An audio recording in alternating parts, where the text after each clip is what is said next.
Hey guys, welcome to another episode of Plant Fanatics. So you saw in my previous videos that my brother and I launched a company called the American Fig Company, where it's all things figs. We bring you the best varieties of figs for affordable prices, from the common varieties to the most rare varieties. We're adding to it all the time. In this video, I want to talk to you guys about the most common questions that I get while rooting figs, while ordering figs, anything to do with the fig cutting. That's what this video is for. It's to answer your questions that you may have as a beginner. Or, even if you've rooted figs before and you just want more information, that's what this video is for. So stay tuned.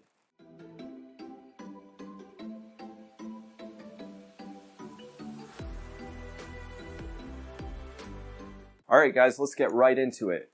Question number 1, is my cutting dead? There's really not just one way to answer this question. I get this all the time. Anytime that somebody gets a fig cutting from me, and it's not doing what the people want it to do right then and there, plants don't work on our command. When you're rooting a fig, it takes time. So is my fig cutting dead? The easiest way to tell, let me show you really quick. Let me take one of these cuttings here, okay? The easiest way to tell is going to be to take your cutting. If it's in a cup, it's fine. Just don't move it around too much. And you just take your fingernail and you scratch it just like that. And you see that green there?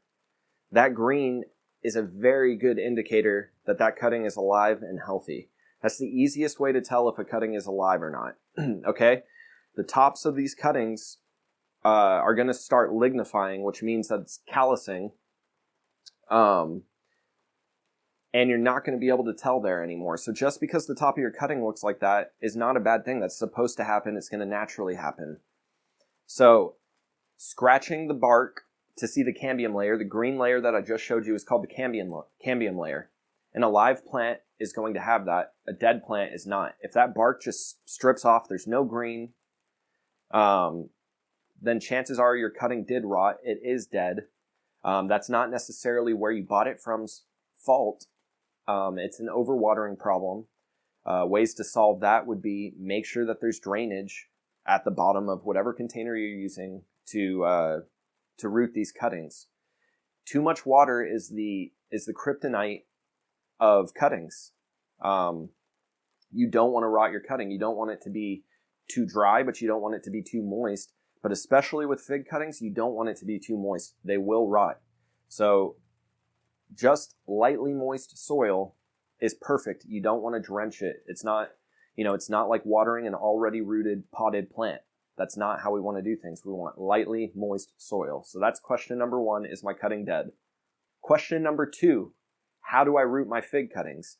That's a great question, guys, and it's something that you're definitely going to need if you came into fig cuttings one way or another and you've never done it before. You're going to want to figure that out pretty quickly. I'm going to put a link to my other video that I just made about how to root fig cuttings. Very high success rate. I'm not saying that it's a guarantee. That depends on the cuttings that you get. I do recommend buying from the American Fig Company. Always going to be fresh cuttings. We stand by that. If you don't get fresh cuttings, if they arrive dead in the mail, I will send you out new ones. No problem. No ifs, ands, or buts. Just send me a picture of the cambium layer. It's dead. I will send you out a new one. Okay. So check that out. Put the link in the description. All right, that brings us to question number 3. It took a long time for my cuttings to come in the mail, so they got lost in transit or something for a little while. Are they okay? That really just depends. Cuttings stay fresh for a long time. If they are packaged right, I see a lot of people that say we put a moist paper towel, lightly moist paper towel, in our Ziploc bag with the cuttings that we send. That Ziploc bag goes in an envelope. It's very well protected, and it also keeps that cutting nice and moist. I see a lot of people that don't want to put paper towels because they think it's going to mold. That's not true, necessarily. Here at the American Fig Company, we wash our cuttings. We make sure that they're clean. They're not going to mold on the way. The lightly moist paper towel is going to keep it fresh for a long time. You guys have to understand that fig cuttings can survive for literally a year. I think Mike Kincaid actually put out a video where he tested this. He didn't do it on purpose. He had some cuttings in the fridge from a year before. Okay? A lot of them still germinated. No, I'm sorry, not germinated, rooted. They still rooted Proving that cuttings can stay fresh for up to a year. Okay, so they can definitely take an extra week or two in the mail. With COVID going on right now, there's a lot of packages that are behind. Fig cuttings will be fine. Okay? Unless they were dead when somebody shipped them to you, they were dead when they left, they're going to be dead when they get there. But if it was a healthy cutting, it should be just fine. So that's question number 3. That leads us into question number 4. How long are the cuttings? I get that question all the time. And the answer is difficult to give because every type of fig might have a different length between nodes. So if the distance between nodes is longer, then you're probably going to get a little bit shorter of a cutting. It'll be a normal size cutting, but the thing is, it's done by nodes and not necessarily just by length, okay? I can guarantee you guys, I'll actually put a picture up right now showing a single node rooting. So you can have one node and root it, and it'll turn into a big fig tree eventually. Okay, that's how easy they are to root. And so we always send 2 to 3 nodes. That's pretty standard. Some people will give you a lot more, but it really just depends, and it doesn't really necessarily matter. You could get one node, and it would still root, but typically you're going to get 2 to 3 nodes, and so you can see how the length of the cutting would really vary. The length is not as important as the number of nodes that you get. So that's question number 4. Number 5, how long does it take my cutting to root? That's a really good question. It's something that everybody's going to ask when they're getting into rooting cuttings. And anybody that's been doing it for any amount of time can't really give you a definite answer because it takes different amounts of time for different types of figs. It also takes different amount of times depending on whether that fig was dormant when somebody sent it to you or whether that fig was in an active state of growth. But typically, you're looking at anywhere between 3 to 6 weeks or longer. So if it goes 6 weeks and there's still no root growth, that doesn't necessarily mean that your cutting is dead. Okay? Do the cambium scratch test that I showed you on the bark. If it's still green in there, everything is fine. It's just going to take more time, and everything in the plant world is about time and patience. It's one of those things in life that you're going to have to wait for. All good things you had to wait for. So it's the same thing with figs. So that's question number 5. Question number 6, how long until my fig gives me fruit? That's a great question, and it's something that every gardener wants to know for every single fruit tree that they get.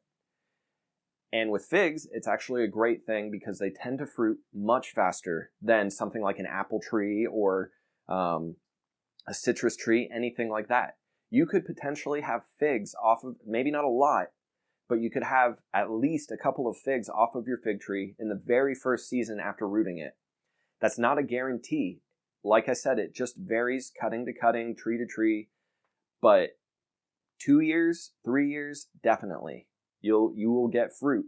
If you're not getting fruit, it could be a multitude of issues. I would check out one of my other videos talking specifically more about why your fig tree wouldn't be fruiting. But I can tell you that typically it's going to fruit 1st to 3rd year. And like I said, you could have got a cutting from a tree that never fruited for somebody before, and then they're sending it to you, and it's not going to fruit. So that's why I highly recommend that you buy from us at the American Fig Company, because I can vouch for my cuttings. So that's question number 6. Question number 7, when can I plant my fig tree in the ground? That's another great question. Well, for one, you're going to want to have roots on there already. You're going to want to have roots already established using a propagation method of your choice. I have another video on how I recommend doing that, which is going to be in the description below. However, you're going to want to have roots on your cutting.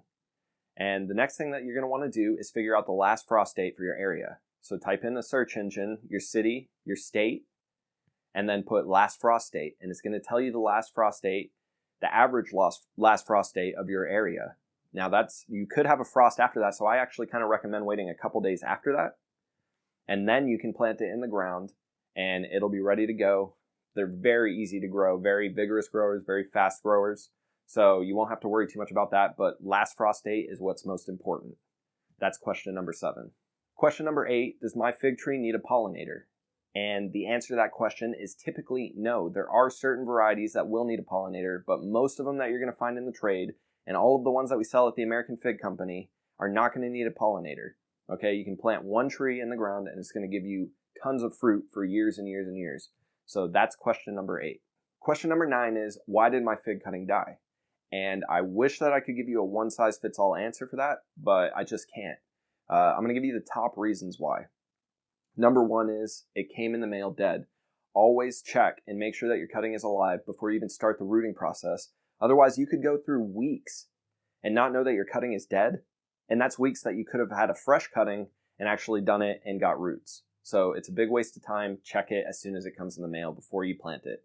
Number 2 is overwatering. Okay? You want lightly moist soil. It's not like watering a rooted plant. You don't want to just, fill it to the brim. You want to have lightly moist soil, just enough to keep that cutting alive, and enough for it to push out roots. Okay, so don't overwater. Lightly moist. And then number 3 is the antithesis of that. You don't want the soil to be too dry. Make sure that the soil is moist. Okay? So those are the top 3 reasons why your cutting would have died. And that's number 9. And that leads us in to question number 10. What is my advice for someone who's propagating figs for the first time? And that's a pretty easy one for me. Do not overwater your cuttings. That is the biggest piece of advice that I can give you. Do not overwater. Your cutting will rot for sure. That's the number 1 way that someone's going to kill their cuttings. So don't overwater. Lightly moist soil. I've said it 1,000 times in this video, and that's because it's so important. Lightly moist, lightly moist, lightly moist. All right, guys, check out the American Fig Company. We have all different varieties of figs. We bring the rare varieties to you for an affordable price. Check that out. If you haven't subscribed to the channel, subscribe to the channel. And thanks for watching this video. And if you guys have any more questions, leave them in the comments and I'll get back to you as soon as possible. Thanks.